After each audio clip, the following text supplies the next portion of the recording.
right, so today is May 14th, and we are in our last day of our packaging design. You can see that your packaging design project is due today. When we take a look inside our course, and we take a look at week 16, May 10th to May 14th,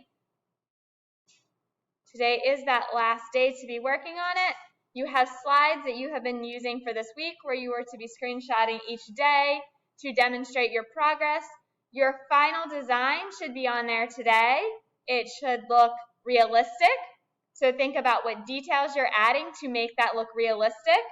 And if you have questions throughout the day as you're working, please let me know. Those of you that are in class, please feel free to ask questions throughout the class period. But it should look like a realistic design. The realistic pieces can be really found when you work with your details. So really making sure that your details are on there.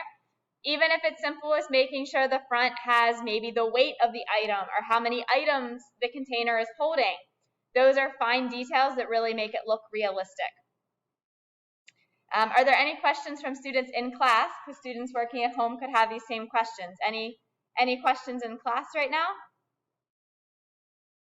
All right, so on this slideshow, there should be your final day's work for today, should be your last slide that demonstrates your completed packaging project. Good luck and have fun.